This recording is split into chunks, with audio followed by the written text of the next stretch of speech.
Let's get a check of that forecast for you now with Derek Sibley. All right, Randy. Well, we're keeping a close eye on the radar here as showers and thunderstorms will become more likely as the afternoon goes on. Right now, a live look here for you at WDSU First Warning Doppler radar. You can see most locations currently in southeast Louisiana looking pretty quiet. Down towards Terrebonne, Lafourche parishes, looking at a little bit of some light showers, and also towards the metro here as well.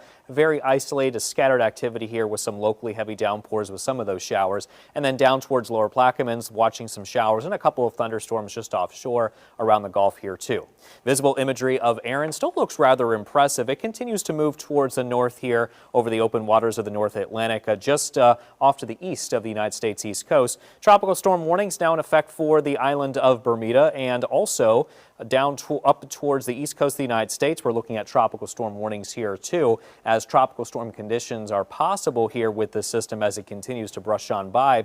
And there's also that storm surge warning in effect for the Outer Banks of the Carolinas down towards Morehead City, North Carolina, as some of the surge here from Aaron could affect up and down portions of the coast of the Carolinas as well. And in fact, speaking of storm surge, we could see up to 3 feet of surge here for much of the eastern United States here along the coast, and also near the Cape Hatteras and also the Outer Banks of North Carolina could see up to 4 feet of storm surge associated with Aaron as it continues to move. Meanwhile, here's the latest advisory from the Hurricane Center. Moving northeast at 18, winds currently sustained at 100 miles an hour. So it's still a Category 2 hurricane, but it's forecast to weaken to a Category 1 over the North Atlantic here over the next few days. And eventually here later in the week, heading into next week, this system will lose its tropical characteristics as it will move to the open waters of the North Atlantic where sea surface temperatures are much colder.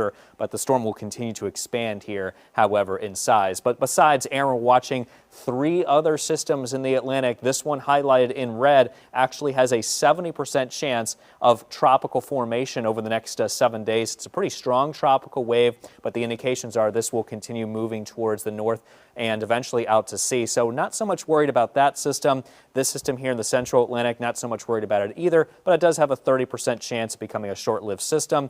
And then we got another tropical wave here off the west coast of Africa and also off the Cabo Verde Islands that has a medium 40% chance of tropical development as it continues to move towards the west, being steered by high pressure off to the north. But the models indicate this system, however, looks to be pretty weak here in nature. We'll still keep our eyes on it, though, of course. Today, partly cloudy skies, a chance of showers and storms. Will be hot with a north wind around 5. There's a look at the high temperatures today into those low to mid 90s. And going forward, those high temperatures will stay into the low to mid 90s through at least Monday. And then look what happens after Tuesday. We dropped down our highs into the upper 80s starting on Wednesday. And that's because we're expecting a change in pattern here. A pretty strong front, cold front moving through the country is going to help cool down, especially in the Midwestern United States. And we may even feel some relief here in about a week from now. We'll get to the temperatures here again in a second, but you can see the rain chances here going up for tomorrow and again on Saturday. So we'll time out the showers and storms today. 5 o'clock, looking at isolated scattered activity, diminishing by 10. And quickly here, we'll take you into Friday. Tomorrow, scattered showers